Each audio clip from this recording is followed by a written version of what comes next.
What would you do if, overnight, every inch of land, farms, forests, even the ground under your home was no longer for sale? Not to millionaires, not to corporations, not to anyone. Could a nation really survive such a decision? Or is this the beginning of something far bigger? What kind of leader would dare to erase private land ownership with just a single signature?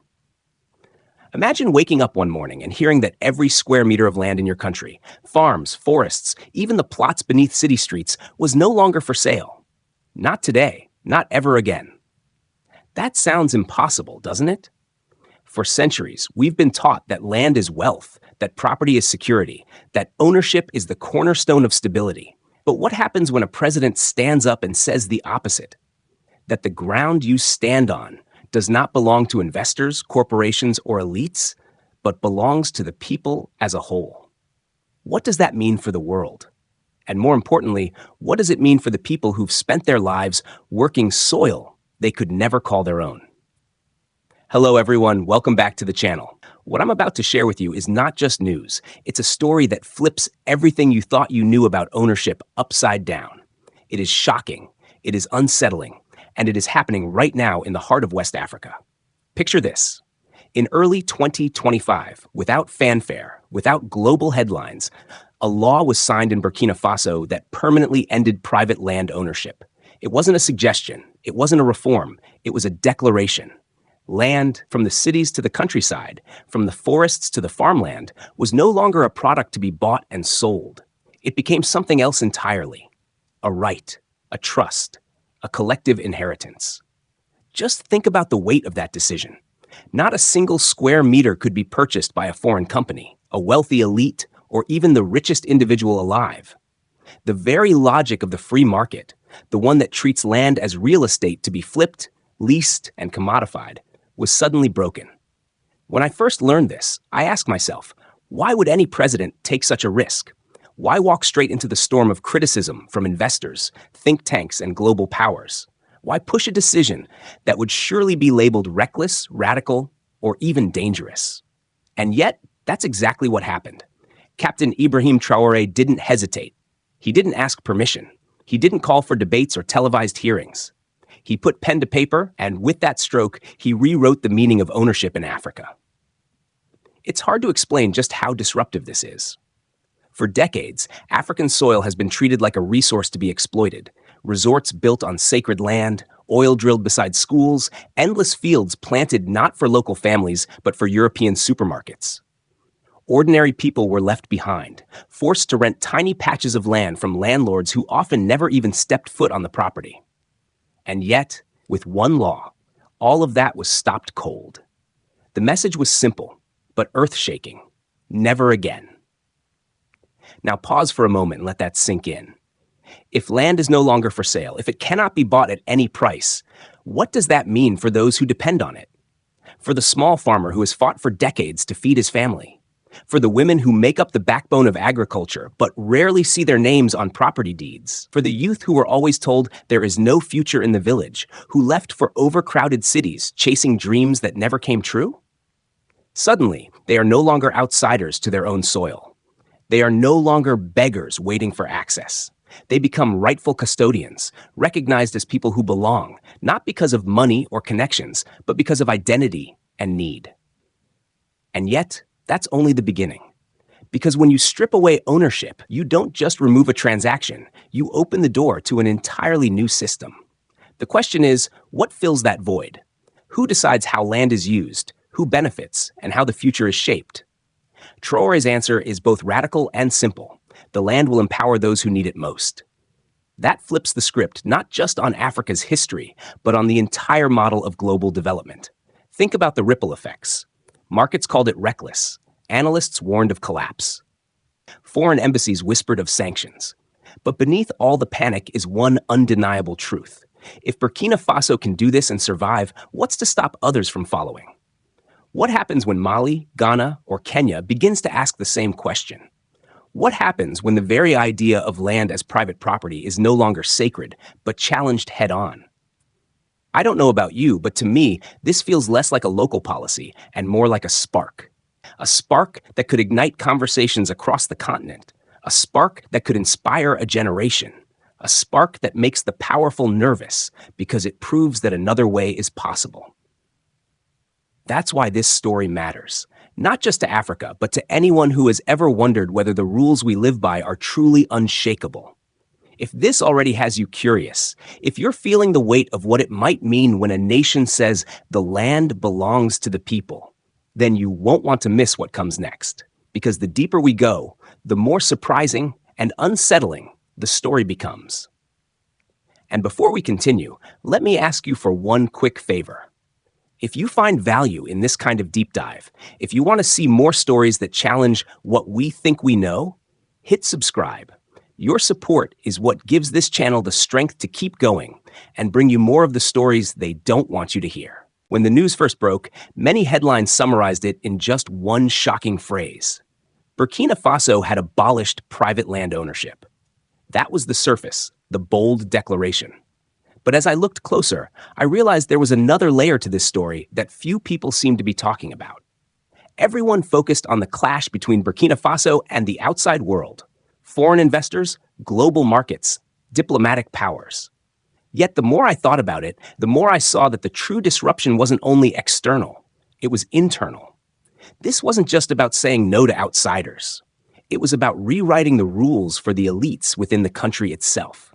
And that, in my eyes, is where the real weight of this law lies. For decades, land in Africa has been held like a prize by the powerful. Families with political connections, wealthy businessmen, or those tied to foreign deals accumulated thousands of hectares while ordinary citizens fought for scraps. I kept imagining what that imbalance must have felt like. A farmer begging for a plot no larger than a blanket, while just a few miles away, entire landscapes were locked up in the name of someone who didn't even till the soil. That quiet injustice lasted so long it became normal. People accepted it as the natural order, even when it stripped away dignity from the very hands that fed the nation. What makes Captain Ibrahim Traoré's law so striking to me is that it didn't only close the door to foreign corporations buying up land. It also pulled the rug out from under domestic elites. Suddenly, their vast holdings were no longer private treasure chests. The ground they claimed to own was absorbed into a collective system where access would be granted based on need and belonging, not privilege. This is the angle that often gets overlooked, but to me, it is the most radical, because it tells us that the law wasn't designed to defend the powerful. It was designed to defend those who had been voiceless for generations. And here's where the conversation becomes truly fascinating. When you hear about sweeping reforms, you expect them to target the outside enemy. That's what makes sense to the world stage. It's a story of sovereignty versus exploitation, Africa versus the West. But Traoré's move didn't stop there. He turned the mirror inward. He forced his own nation to reckon with inequalities that were too often hidden beneath the surface. And that, I believe, is what separates symbolism from substance. Anyone can make a declaration against foreign domination. Very few are willing to confront injustice at home. What strikes me most is the simplicity of the logic behind this decision. If land belongs to the people, then it cannot be hoarded by the few. If it is the foundation of survival, then it must be distributed according to survival, not profit. That might sound idealistic, almost naive, in a world driven by markets and investments. But when I think about the millions who have lived their entire lives without secure access to the soil they depend on, I see it less as naive and more as necessary. This also raises deeper questions that I can't ignore. What happens when a state redraws the line between wealth and survival? What does it mean when someone who once rented a small field, terrified every season of losing it, now has secure access guaranteed by law? What happens when women, who have always worked the land but rarely been recognized as owners, are given direct rights through cooperatives? And what happens when young people, more than half the nation's population, are not dismissed as a burden but given land as a starting point for their future? Each of these questions reveals something that is bigger than land. It is about power. It is about dignity. It is about the kind of society that emerges when basic needs are not treated as privileges for the wealthy, but as rights for the many. To me, this is where the law transcends politics and becomes something more like philosophy. It challenges us to reconsider the very meaning of ownership and whether what we take for granted as normal has actually been normal at all, or just convenient for those who benefited from it. As I reflect on this, I realize how rarely such stories are told. We are used to hearing about reforms as compromises, as half steps negotiated through endless debates. But here, the message is clean and absolute. No debates, no half measures, no waiting for approval from outside. The land is for the people. And in that stark clarity lies its power. So when people dismiss this law as reckless or dangerous, I can't help but think they might be missing the deeper picture. Because what I see is not just the rejection of foreign claims, but the dismantling of domestic monopolies that silence generations of farmers, women, and youth. That is the part that hits hardest. That is the part that lingers long after the headlines fade. And maybe that is why this story won't let go of me. Because it makes me ask questions about my own assumptions, about what I've accepted as permanent truths. It makes me wonder what would happen if more societies dared to question who land, wealth, and opportunity really serve. It leaves me unsettled, but also strangely hopeful. Because in a world where inequality feels inevitable, here is a case where someone said no. Not just to outsiders, but to the imbalance within. And that, I think, is a conversation worth having. When I try to picture what this law means in real life, I don't think about statistics or policy papers. I think about people. I see the farmer who has worked the same plot of soil his entire life, planting season after season, but never daring to call it his own because he knew that at any moment the landlord could take it away. I see the look in his eyes when he learns that for the first time, his rights are secure. He doesn't have to beg. He doesn't have to fear eviction. He doesn't have to wonder if the land he tills will still be his next year. That feeling of being recognized as more than labor, as a rightful custodian, is something no number can capture. I also see the women, and their stories cut even deeper. For generations in Burkina Faso and across much of Africa, women have been the backbone of agriculture. They plant, they harvest, they carry the food to markets, they feed their families. Yet despite doing more than half of the work, most have never legally held a single hectare in their own names. The land was always tied to someone else, a husband, a father, a landlord, an authority figure who had the final word. I imagine what it must feel like for a group of women to stand together and finally receive land directly, not as dependents, but as leaders of cooperatives. It isn't just symbolic. It's transformative. They can now organize, plan, build food businesses, and shape their communities on their own terms. And I can't help but think, when women hold land, they hold power, and when they hold power, entire villages change. Then there are the young people. In a country where more than half the population is under 17, youth have long been painted as a problem. Too many mouths to feed, too few jobs, too little opportunity. I try to imagine a young man in a rural village told all his life that the only chance for success is to leave, to migrate to a crowded city, or risk everything on a dangerous journey abroad. Now, instead of being seen as a burden, he's given a piece of land to build on. Not land as a dead weight, but land paired with training in modern techniques, solar irrigation, climate-resilient seeds, even data-driven farming. Suddenly, the soil beneath his feet isn't a trap, it's a launch pad. The message is clear. You don't have to abandon your village to matter. You can create your future right where you are. These are not abstract shifts. They are changes that ripple through daily life. A farmer with secure land can take a loan to invest in better tools because he no longer fears losing everything. A woman with legal rights to her fields can send her children to school with the profits from her cooperative instead of scraping by in the margins. A young graduate trained in agriculture technology doesn't have to look for a one-way ticket to the capital. He can bring innovation back to his home province. I find myself thinking about the texture of these stories. They are small and human, yet they add up to something monumental. They speak of dignity restored, of relationships reversed. Where once land was a privilege of the few, now it becomes the foundation of belonging for the many. And when I imagine entire communities living with that shift, I start to see why this law feels less like a piece of legislation and more like a turning point in how people see themselves. It also makes me think about the emotional weight carried by generations before. How many fathers went to their graves knowing they never had the right to pass land down to their children? How many mothers raised families in fields that were never legally theirs? How many young people grew up believing they had no future in the soil of their birth? With this law, that chain is broken. The past may have been marked by dispossession, but the future is being written differently. To me, this is the real story behind the headlines. It's not only about the clash between governments or the reactions of foreign markets. It's about ordinary people stepping into roles they were always meant to hold, but were denied for too long. It's about turning the farmer into a recognized steward, the woman into an economic architect, and the youth into an innovator.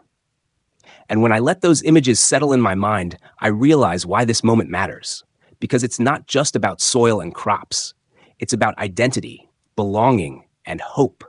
It's about telling millions of people that their place in the story is no longer secondary, that their connection to the land is finally acknowledged as legitimate.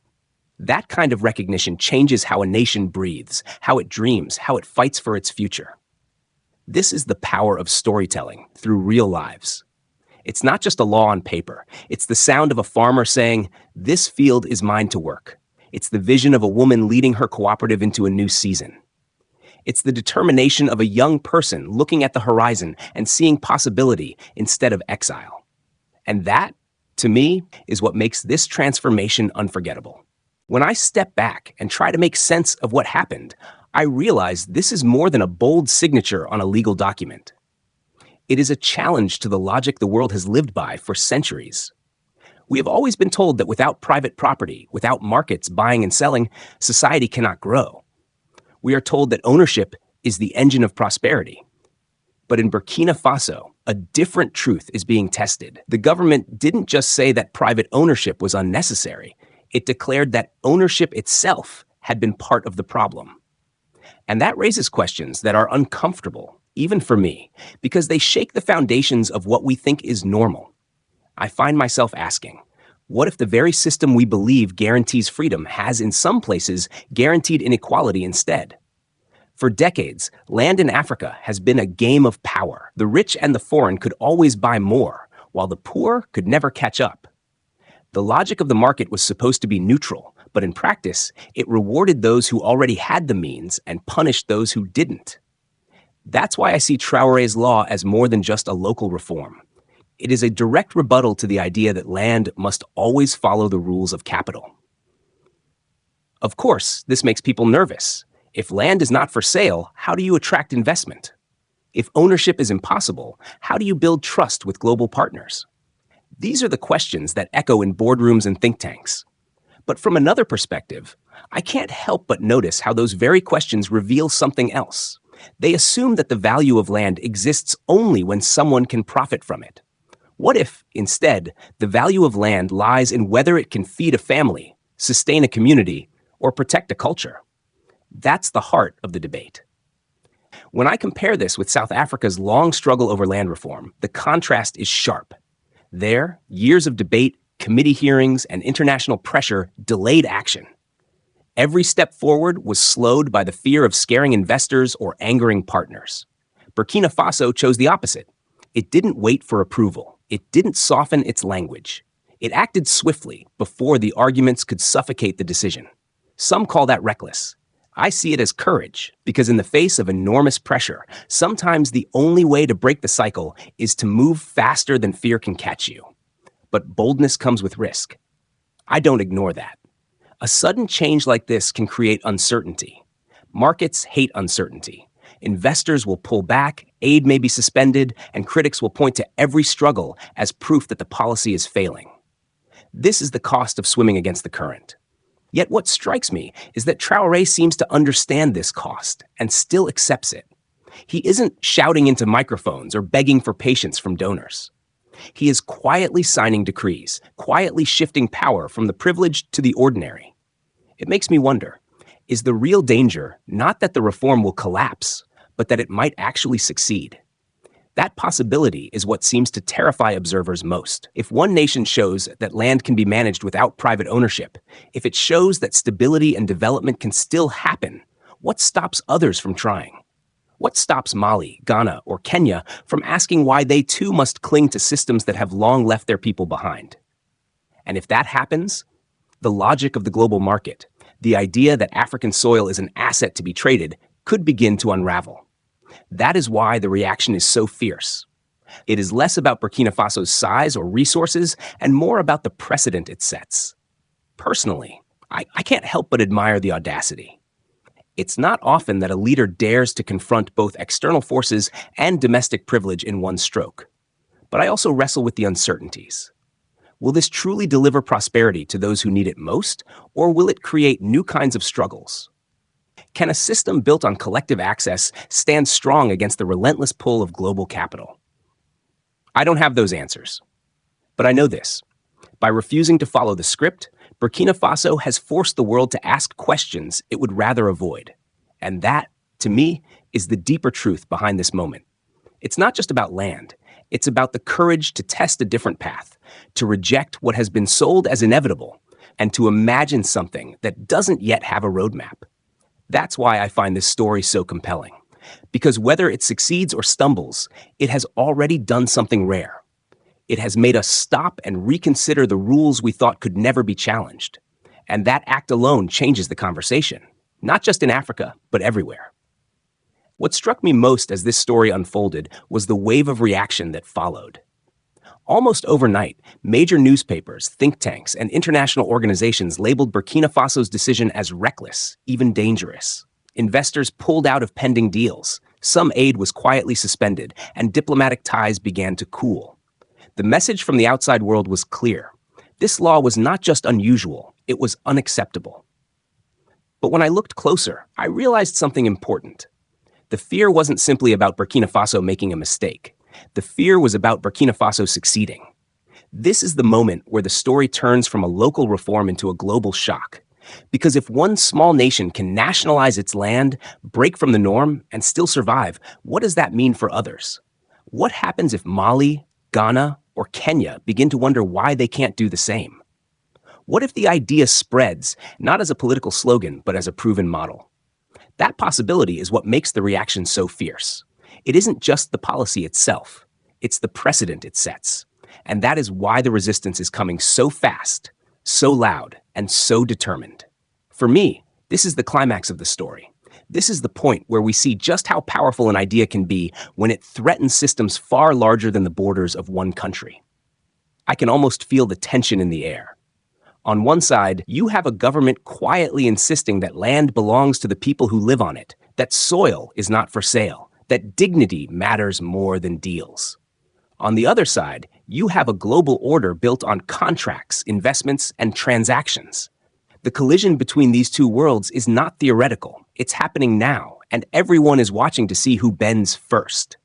What makes this moment even more fascinating is how quickly the law has forced conversations in places far beyond Burkina Faso. Civil society groups in neighboring countries are already citing it in their policy recommendations. Youth movements are holding it up as proof that change doesn't have to crawl through endless committees. And quietly, in villages and towns across the continent, people are whispering a question that carries both hope and anger. If they can do it, why not us? That simple question has the power to shift mindsets, and mindsets are often harder to control than markets. The truth that keeps surfacing in my mind is this: ideas are contagious, especially when they speak to something people have felt for a long time, but never thought possible.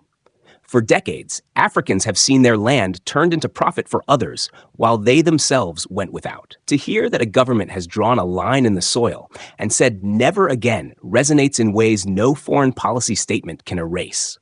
It touches pride, memory, and survival. That is why this law has already spread beyond paper. It has entered the bloodstream of conversation across the continent. Of course, the risks remain. Sanctions could bite. Trade could slow. Burkina Faso could face years of economic pressure. But even in that scenario, the question lingers. How many countries must be punished before sovereignty is recognized as legitimate?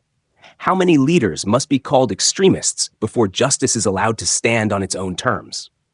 These are not easy questions, but they are questions worth asking.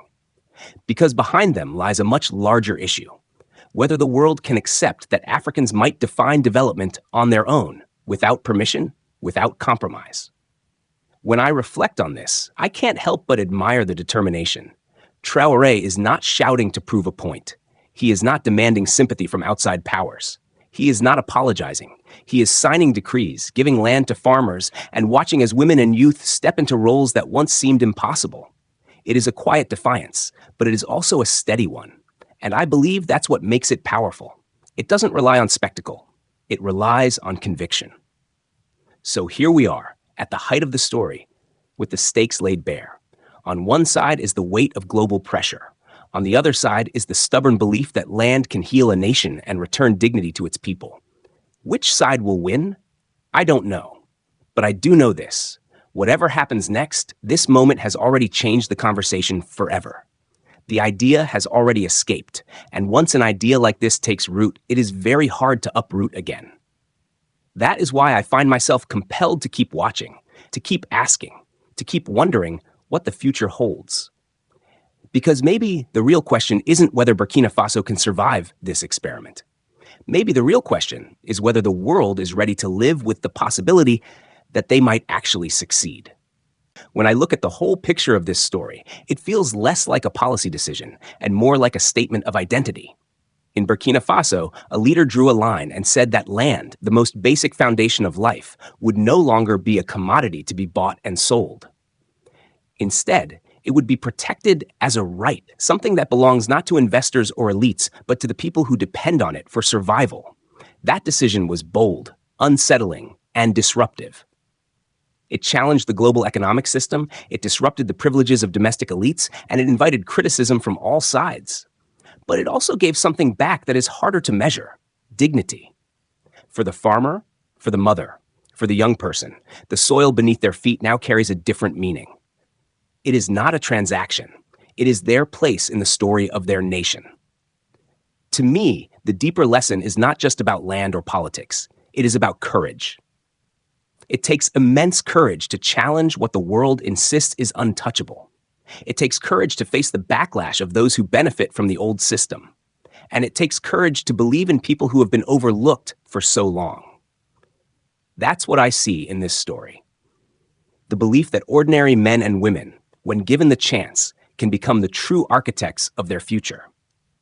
When I try to apply that lesson to everyday life, I think about the systems we all accept as permanent, even when they don't serve us. It might not be about land for you and me, but it could be about the job you feel trapped in, the routine that no longer fulfills you, or the assumptions you've accepted about what is possible in your own life.